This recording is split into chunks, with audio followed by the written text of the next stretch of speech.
കർത്താവിന്റെ നാമത്തിൽ എല്ലാവർക്കും ശലോം. നമുക്കൊരു വേദഭാഗം വായിക്കാം. ലൂക്കോസിന്റെ സുവിശേഷം 13-ാം അധ്യായം 10-ാമത്തെ വാക്യം. ഒരു ശബ്ബത്തിൽ അവൻ ഒരു പള്ളിയിൽ ഉപദേശിച്ചുകൊണ്ട് ഇരിക്കുകയായിരുന്നു. അവിടെ 18 സംവത്സരമായിട്ട് ഒരു രോഗാത്മാവ് ബാധിച്ചിട്ട് ഒട്ടും നിവരുവാൻ കഴിയാതെ കൂനിയായൊരു സ്ത്രീ ഉണ്ടായിരുന്നു. ശ്രദ്ധിക്കുക, രോഗം ബാധിച്ച ഒരു സ്ത്രീ അവിടെ ആ പള്ളിയിലേക്ക് എല്ലാവരോടുമൊപ്പം ദൈവത്തെ ആരാധിക്കുവാനായിട്ട് കടന്നു വന്നു. അവളുടെ പ്രശ്നം എന്താണ്? വേദപുസ്തകത്തിൽ പറയുന്നു, രോഗാത്മാവ് ബാധിച്ച ബലഹീനയായ ഒരു സ്ത്രീ. യേശുക്രിസ്തു ചെയ്തതായ എത്ര അത്ഭുതങ്ങൾ സുവിശേഷങ്ങളിൽ രേഖപ്പെടുത്തിയിട്ടുണ്ട് പറയാമോ? 33 അത്ഭുതങ്ങൾ വേദപുസ്തകത്തിൽ രേഖപ്പെടുത്തിയിട്ടുണ്ട്. ഈ 33 അത്ഭുതങ്ങളിൽ 3 അത്ഭുതങ്ങൾ പള്ളിയിൽ വെച്ച് യേശു ചെയ്തതാണ്. 30 അത്ഭുതങ്ങൾ ആലയത്തിന് പുറത്ത് ചെയ്തതാണ്. നമ്മൾ ശ്രദ്ധിച്ച് പരിശോധിക്കുകയാണെങ്കിൽ ആലയത്തിൻ്റെ ഉള്ളിൽ ദൈവമായ കർത്താവ് ഏതിനാണ് പ്രാധാന്യം കൂടുതൽ കൊടുത്തത്? ദൈവത്തിൻ്റെ വചനത്തിനാണ് പ്രാധാന്യം കൊടുത്തത്. ആലയത്തിൻ്റെ പുറത്ത് അവൻ വചനം സംസാരിച്ചുകൊണ്ട് തന്നെ തൻ്റെ അടുത്തേക്ക് വന്നതായ ജനങ്ങളോട് വചനം സംസാരിച്ചുകൊണ്ട് തന്നെ അവരുടെ ആവശ്യങ്ങളും നിറവേറ്റുവാൻ നോക്കി. കാരണം അവൻ കരുണാസമ്പന്നനായ ദൈവമാണ്. ശരി, ഇപ്പോൾ യേശുക്രിസ്തു വചനം സംസാരിക്കുമ്പോൾ ഒരു പ്രശ്നം ഉള്ളവളായ എളിയവളായ ഒരു സ്ത്രീ അവിടെയുണ്ട്. അവളുടെ പ്രശ്നം എന്താണെന്ന് ചോദിച്ചാൽ വേദപുസ്തകത്തിൽ പറയുന്നു, രോഗാത്മാവ് ബാധിച്ച ബലഹീനയായ ഒരു സ്ത്രീ. രോഗാത്മാവ് ബാധിച്ചതായ ഒരു സ്ത്രീ. സഹോദര സഹോദരി, അശുദ്ധാത്മാക്കളുണ്ട്, അതുപോലെ തന്നെ ദുരാത്മാക്കളുണ്ട്, അതേപോലെ തന്നെ രോഗാത്മാക്കളും ഉണ്ട്. രോഗാത്മാവ് ചെയ്യുന്നതായ കാര്യം എന്താണെന്നറിയാമോ? ബലഹീനപ്പെടുത്തുക.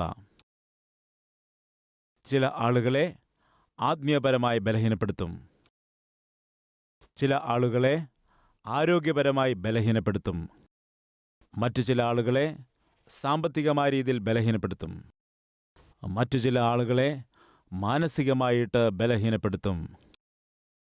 ഇന്ന് നമ്മുടെ മധ്യയിൽ ആരെങ്കിലും ഏതെങ്കിലും വിഷയത്തിൽ ബലഹീനരായിരിക്കുന്നുവെങ്കിൽ ഫൈനാൻഷ്യലായിട്ട് വീക്കാണെന്നൊക്കെ പറയാറുണ്ട്. അതിൻ്റെ അർത്ഥം എന്താണ്? സാമ്പത്തികമായുള്ള ബലഹീനതകൾ. ഫിസിക്കലായിട്ട് കുറച്ച് വീക്കാണെന്ന് പറയും. എന്ന് പറയുമ്പോൾ ആരോഗ്യപരമായുള്ള ബലഹീനതയാണ്. സ്പിരിച്വലായിട്ട് കുറച്ച് വീക്കാണെന്ന് പറഞ്ഞാൽ ആത്മീയപരമായുള്ള ബലഹീനതയാണ്. മെൻ്റലായിട്ട് കുറച്ച് വീക്കാണെന്ന് പറഞ്ഞാൽ മാനസികപരമായുള്ള ബലഹീനതയാണ്. അതുകൊണ്ട് ചോദിക്കട്ടെ, എന്നെ കേട്ടുകൊണ്ടിരിക്കുന്നതായ പ്രിയ സഹോദര സഹോദരി, ദൈവസന്നിധിയിലിരിക്കുന്ന പ്രിയ ദൈവമക്കളെ, ബലഹീനപ്പെടുത്തുന്നതായ ആത്മാവിൻ്റെ സ്വാഭാവിക ലക്ഷണം എന്തെന്ന് വെച്ചാൽ ഏതെങ്കിലും രീതിയിൽ നിന്നെ ബലഹീനപ്പെടുത്തുക എന്നതാണ്. അശുദ്ധാത്മാവിൻ്റെ പ്രവൃത്തി എന്താണെന്ന് വെച്ചാൽ നിന്നെ ഏതെങ്കിലും രീതിയിൽ അശുദ്ധീകരിക്കുക. നീ ദൈവത്തിൻ്റെ പൈതലാകൊണ്ട്, ക്രിസ്തുവിൻ്റെ രക്തത്താൽ കഴുകപ്പെട്ടവനാകൊണ്ട് ഒരിക്കലും നിന്നെ ഭൂതം ബാധിക്കുകയില്ല. മനസ്സിലാകുന്നുണ്ടോ? ദൈവത്തിൻ്റെ മക്കളായിരിക്കുന്ന നമ്മൾ യേശുക്രിസ്തുവിൻ്റെ രക്തത്താൽ കഴുകപ്പെട്ട് ദൈവത്തിൻ്റെ മക്കളായി മുദ്ര ചെയ്യപ്പെട്ട നമുക്ക്, അതായത് ദൈവത്തിൻ്റെ മക്കൾക്ക്, അവരെ പിശാച് ബാധിക്കുക എന്നത് സാധ്യം അല്ല. അങ്ങനല്ല, എൻ്റെ ഭർത്താവിന് ഇടയ്ക്കിടയ്ക്ക് പിശാച് ബാധിക്കുന്നുണ്ട്, ഇടയ്ക്കിടയ്ക്ക് നിങ്ങളുടെ ഭർത്താവിന് ഭൂതം ബാധിക്കുന്നു എന്ന് പറയുകയാണെങ്കിൽ നിങ്ങളുടെ ഭർത്താവിനെയും രക്ഷിക്കപ്പെട്ടിട്ടില്ല എന്നതാണ് അർത്ഥം. ഇടയ്ക്കിടയ്ക്ക് നിങ്ങളുടെ ഭാര്യയ്ക്ക് ഭൂതം ബാധിക്കുന്നു എന്ന് പറഞ്ഞാൽ അവൾ രക്ഷിക്കപ്പെട്ടിട്ടില്ല. ഒരു ദിവസം ഒരു ദമ്പതികൾ എൻ്റെ അരികിൽ വന്നിട്ട് പറഞ്ഞു, ദേവദാസ, ഞങ്ങളുടെ പിതാവിന് വേണ്ടി പ്രാർത്ഥിക്കണം. എന്താണ് കാരണമെന്ന് ഞാൻ ചോദിച്ചു. എൻ്റെ പിതാവിൻ്റെ മേൽ ദുർമന്ത്രവാദം ചെയ്തിട്ടുണ്ട്. അതുമൂലം ഞങ്ങളുടെ പിതാവ് വളരെ ബലഹീനനായിരിക്കുകയാണ്. അതുകൊണ്ട് ദയവ് ചെയ്ത് ഞങ്ങളുടെ പിതാവിന് വേണ്ടി പ്രാർത്ഥിക്കണം.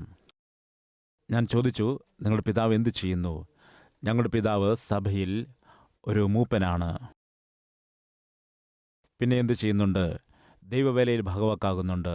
ശരി, നിങ്ങളുടെ പിതാവ് രക്ഷിക്കപ്പെട്ടവനാണോ? ഞങ്ങളുടെ പിതാവ് രക്ഷിക്കപ്പെട്ടതാണ്, ദൈവവേലയിൽ ഭാഗവാക്കാകുന്നുണ്ട്.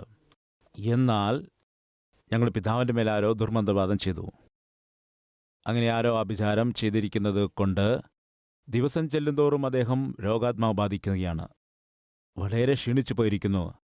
അതുകൊണ്ട് ആ ദുരാത്മശക്തിയിൽ നിന്നും പുറത്തു വരുവാനായി ഞങ്ങളുടെ പിതാവിന് വേണ്ടി പ്രാർത്ഥിക്കണമെന്ന് അപേക്ഷിച്ചു. അപ്പോൾ ഞാൻ ചോദിച്ചു, നിങ്ങളുടെ പിതാവിൻ്റെ മേൽ ആരോ ദുർമന്ത്രവാദം ചെയ്തിരിക്കുന്നുവെന്ന് ആരാണ് പറഞ്ഞത്? ഒരു ദിവസം ഞങ്ങളുടെ പിതാവിന് വേണ്ടി ഒരു ദേവദാസൻ കടന്നു വന്ന് പ്രാർത്ഥിച്ചപ്പോൾ, ഭവനത്തിൽ വന്ന് പിതാവിന് വേണ്ടി പ്രാർത്ഥിച്ച സമയത്ത് അദ്ദേഹം പെട്ടെന്നിങ്ങനെ പറയുവാനിടയായി, നിങ്ങളുടെ പിതാവ് ഇങ്ങനെ ആരോഗ്യപരമായി ബലഹീനപ്പെട്ടു പോകുന്നതിൻ്റെ കാരണം ആരോ ആഭിചാരം ചെയ്തിരിക്കുന്നത് കൊണ്ടാണ്. എന്താണ്? ആരോ ദുർമന്ത്രവാദം ചെയ്തു, അതുകൊണ്ടാണ് നിങ്ങളുടെ പിതാവിൻ്റെ ആരോഗ്യം ക്ഷയിച്ചു പോകുന്നത് എന്നൊരു ദൈവദാസൻ പറഞ്ഞു എന്ന് പറയുകയാണ്.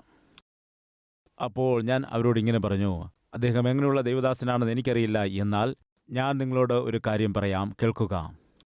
ഒരു പ്രാവശ്യം യേശുവിൻ്റെ രക്തത്താൽ കഴുകപ്പെട്ട് ദൈവത്തിൻ്റെ പൈതലായി മാറപ്പെട്ട് യേശുക്രിസ്തുവിൻ്റെ പൈതലായി ജീവിച്ചുകൊണ്ടിരിക്കുന്ന അവൻ്റെ മക്കളായിരിക്കുന്ന നമ്മുടെ മേൽ പിശാചിൻ്റെ യാതൊരു തന്ത്രങ്ങളും ദുർമന്ത്രവാദവും ഒന്നും ഫലിക്കുകയില്ല.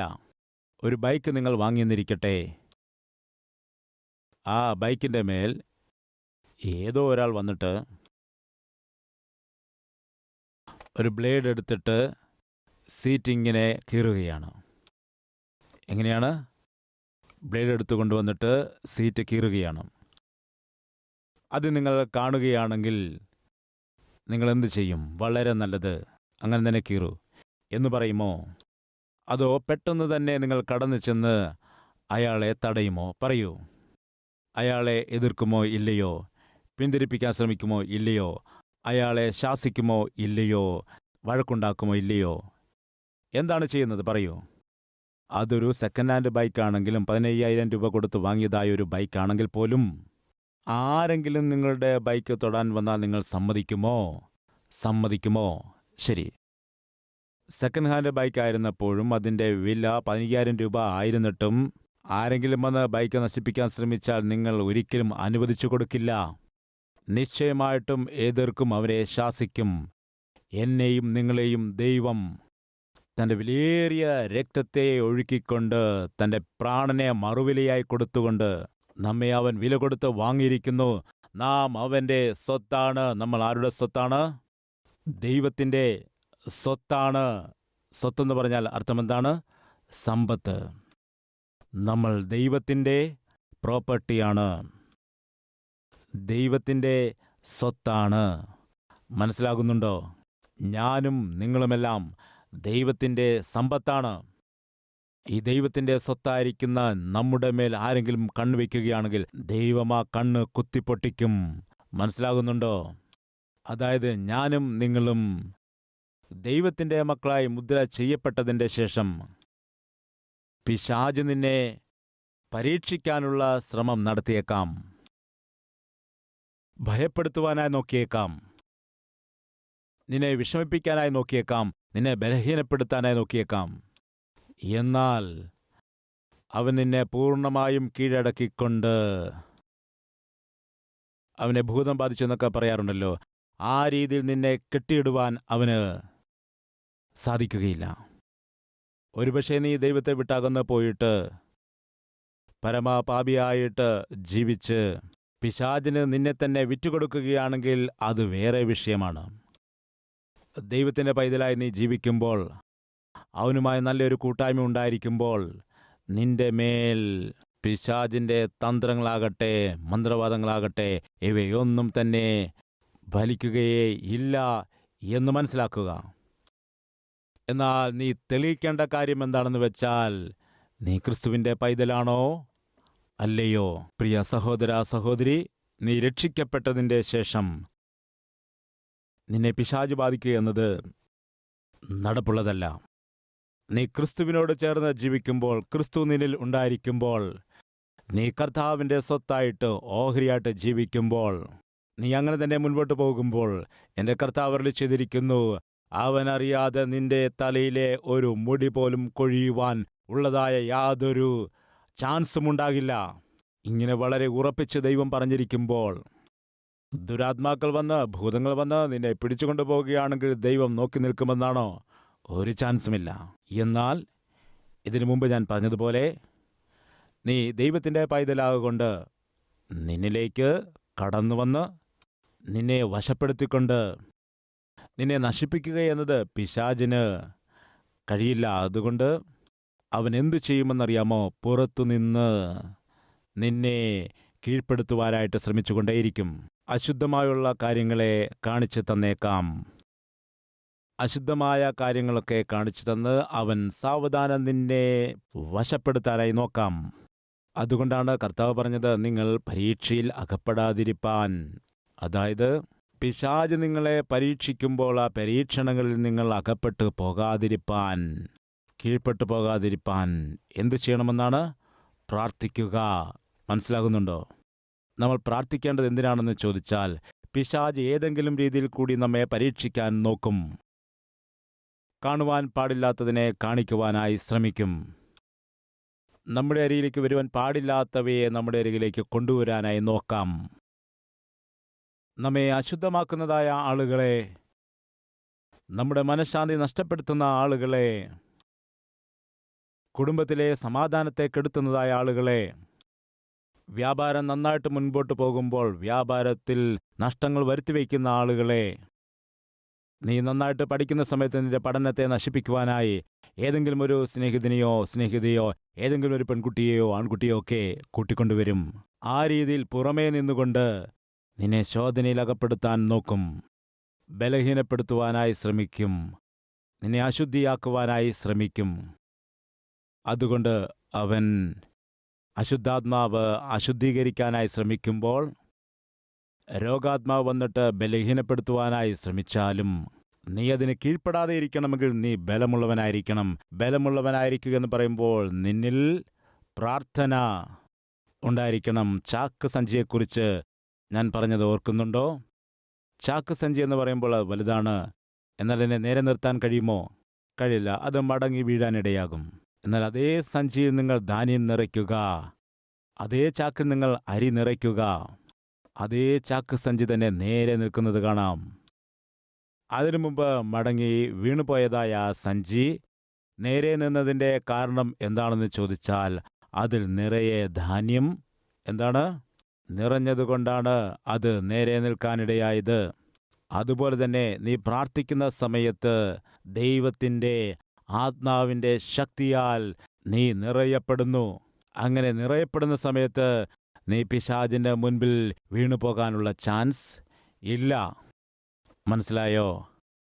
അന്ന് ദൈവത്തിൻ്റെ ആലയത്തിലേക്ക് ഒരു സ്ത്രീ കടന്നു വന്നു.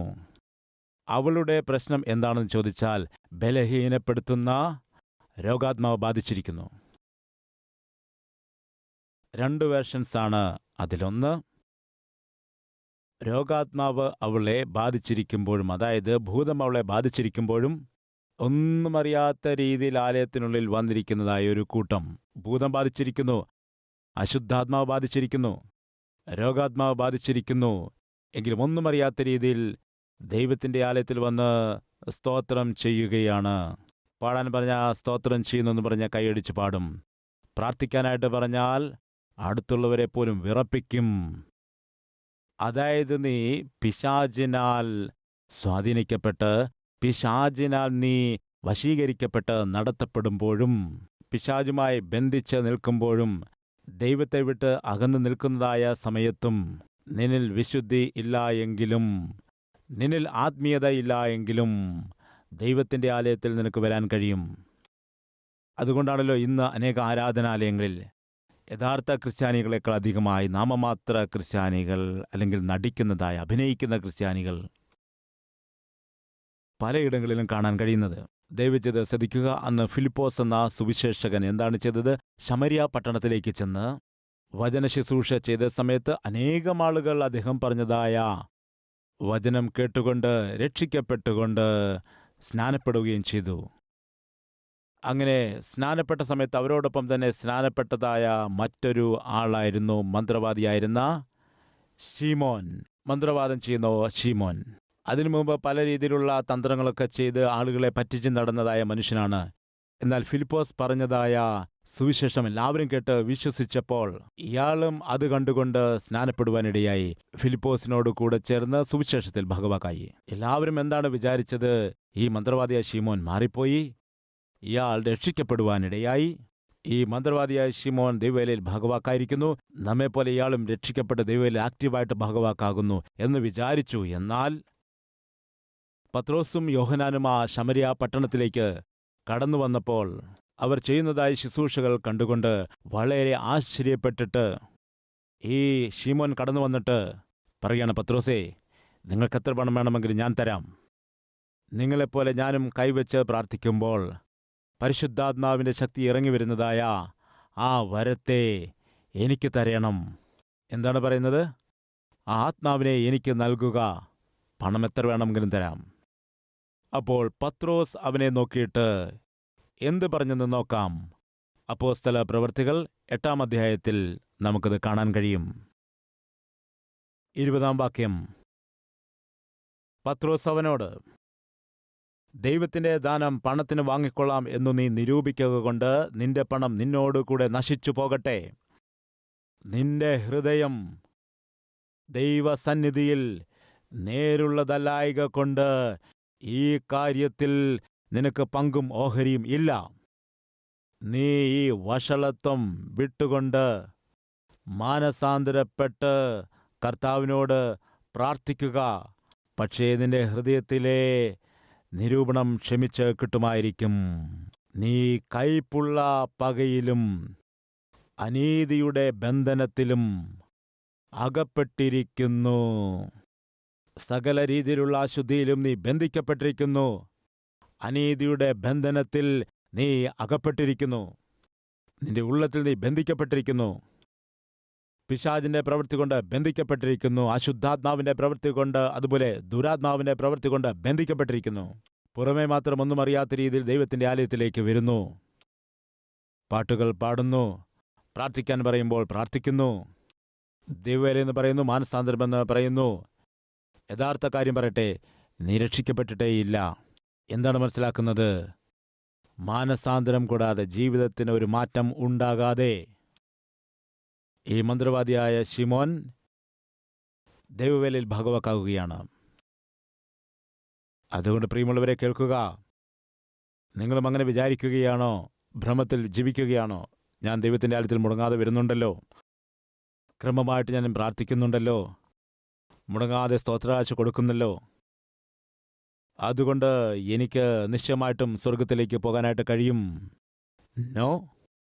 മന്ത്രവാദിയായ ശീമോൻ എല്ലാവരോടുമൊപ്പം എല്ലാവരും വിശ്വസിച്ച പോലെ യേശുവിനെ വിശ്വസിച്ചു. എല്ലാവരോടും കൂടെ സ്നാനപ്പെടുകയും ചെയ്തു. ഫിലിപ്പോസ്, യേശുവിൻ്റെ ശിഷ്യനായിരുന്ന ഫിലിപ്പോസ് ശമര്യ പട്ടണത്തിൽ ശക്തമായി ദൈവത്തിൻ്റെ വേല ചെയ്തപ്പോൾ ഫിലിപ്പോസിനോട് കൂടെ തുണയായി താങ്ങായി നിന്ന ആളാണ്. ദൈവവേലയിൽ ഭാഗവാക്കായിരിക്കുന്നു. ഞാൻ വിചാരിക്കുന്നു ശക്തമായ സാക്ഷ്യവും അയാൾ പറഞ്ഞിരിക്കാം. എങ്കിലും വാസ്തവം എന്താണെന്ന് വെച്ചാൽ അവൻ യഥാർത്ഥത്തിൽ മാനസാന്തരപ്പെട്ടിട്ടില്ല. സൂക്ഷിക്കുക. ദൈവത്തിൻ്റെ ആലയത്തിൽ വന്നിട്ട് നല്ല ആത്മീയത ഉള്ളവളായി നടിച്ചിരിക്കുക എന്നത് കഴിയുന്നതാണ്. അശുദ്ധാത്മാവിനാൽ നീ ബാധിക്കപ്പെട്ടിരിക്കുന്നതായ സമയത്തും നന്നായിട്ട് ഒരുങ്ങി ചർച്ചിൻ്റെ ഉള്ളിൽ വന്നുകൊണ്ട് ദൈവവചനം കേൾക്കുക എന്നത് വിചിത്രമായ കാര്യമല്ല, കഴിയാത്തതുമല്ല. നീ നല്ലൊരു ആത്മീയനായിട്ട്, ആത്മീയത ഉള്ളവളായിട്ട് നിന്നെ ഭ്രമിപ്പിക്കുന്ന ഒരു ദുരാത്മാവ് നിന്നെ സ്വാധീനിച്ചിരിക്കാം. അന്ന് 18 വർഷമായിട്ട് അവർക്ക് അല്പം പോലും നിവർന്നു നിൽക്കാൻ കഴിഞ്ഞിരുന്നില്ല. കാരണം രോഗാത്മാവ് ബാധിച്ചിരിക്കുന്നു. രോഗാത്മാവ് ബാധിച്ചിരിക്കുന്ന ആളുകൾ, അല്ലെങ്കിൽ ആത്മാവിനാൽ സ്വാധീനിക്കപ്പെട്ടിരിക്കുന്ന ആളുകൾക്ക് നിൽക്കുവാൻ കഴിയില്ല. അപേക്ഷിക്കുക, കർത്താവ്, എനിക്ക് ഒരുപാട് ബലഹീനതകളുണ്ട്, രോഗാത്മാവ് ബാധിച്ചിരിക്കുന്നു, രോഗാത്മാവ് എന്നെ ഒരുപാട് ബലഹീനപ്പെടുത്തിയിരിക്കുകയാണ്, സാമ്പത്തികമായി എന്നെ ബലഹീനപ്പെടുത്തിയിരിക്കുന്നു, ആത്മീയമായി നേരെ നിൽക്കുവാൻ കഴിയുന്നില്ല, ജോലിയിൽ എനിക്ക് നേരെ നിൽക്കുവാനായി കഴിയുന്നില്ല. എൻ്റെ കുടുംബ ജീവിതം തന്നെ നിലനിർത്താൻ കഴിയുന്നില്ല. ഇങ്ങനെ എത്രയോ പ്രശ്നങ്ങൾ ഒന്ന് വിട്ടൊന്നായി. ഞാൻ ബലഹീനപ്പെട്ടു പോകുകയാണ്. ഞാൻ പലപ്പോഴും വീണു പോകുകയാണ്. കർത്താവേ, നേരെ നിൽക്കുവാൻ ആഗ്രഹിക്കുന്നുണ്ട്. എങ്കിലെന്തു ചെയ്യണം?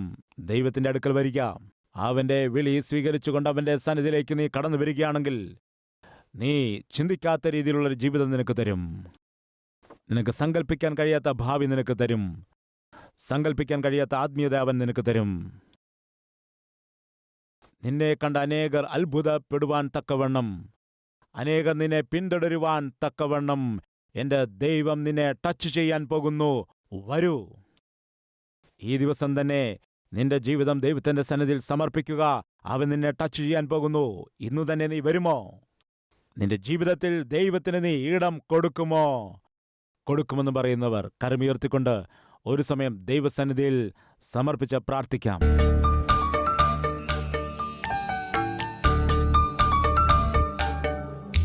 പരിശുദ്ധനേ, ആയിരിക്കുന്ന നിലയിൽ തന്നെ ഞങ്ങളുടെ ജീവിതങ്ങളെ നിന്റെ കരുത്തിലേക്ക് സമർപ്പിക്കുകയാണ്. രോഗാത്മാവ് ബാധിച്ചിട്ട് പല രീതിയിൽ അവൻ ഞങ്ങളെ ബലഹീനപ്പെടുത്തിക്കൊണ്ടിരിക്കുമ്പോൾ ഞങ്ങളെ നീ വിടുവിക്കണമേ. ഞങ്ങളിലുള്ള സകല ബലഹീനതകളെയും അകറ്റണമേ. ആത്മസംബന്ധമായ ബലഹീനതകൾ, ശാരീരികമായിട്ടുള്ള ബലഹീനതകൾ, സാമ്പത്തിക രീതിയിലുള്ള ബലഹീനതകൾ, മാനസികമായിട്ടുള്ള ബലഹീനതകൾ, സകല വിധത്തിലുള്ള ബലഹീനതകളിൽ നിന്ന് ഞങ്ങളെ നീ വിടുവിക്കണമേ. ഞങ്ങളുടെ പാദം മുതൽ ശിരസ് വരെയും കർത്താവേ, നിന്റെ വലിയ ശക്തിയാ ഞങ്ങളെ നിറയ്ക്കണമേ. ഞങ്ങൾ നേരെ സംസാരിക്കണം. ഞങ്ങൾ നേരെ നിൽക്കുവാനിടയാകണം. കപടവാക്കുകൾ പറയാതെ, അസത്യം സംസാരിക്കാതെ, കപടമായ വാക്കുകൾ, കപടമായ നടപ്പ്, കപടമായ കിടക്ക, ഇതൊന്നും ഞങ്ങൾക്ക് ഉണ്ടാകുവാൻ പാടില്ല. അവയെ പൂർണ്ണമായും ഞങ്ങളിൽ നിന്നും എടുത്തു മാറ്റണമേ. കർത്താവ്, ഈ സമയത്ത് ആരൊക്കെയാണോ തങ്ങളെ തന്നെ നിന്റെ കരങ്ങളിലേക്ക് പരിപൂർണമായ മനസ്സോടെ ഭക്തിയോടെ സമർപ്പിച്ചുകൊണ്ടിരിക്കുന്നത്, അവിടെ എല്ലാവരുടെയും ജീവിതത്തിൽ അത്ഭുതമായ ബലം കൊടുത്തുകൊണ്ട്, അത്ഭുതകരമായ വിടുതൽ കൊടുത്തുകൊണ്ട്, നേരെ നിർത്തിക്കൊണ്ട് നിന്നെ മഹത്വപ്പെടുത്തുന്ന ജീവിതം കൊടുക്കണമെന്ന് യേശുക്രിസ്തുവിന്റെ നാമത്തിൽ അപേക്ഷിക്കുന്നു പിതാവേ. ആമേൻ.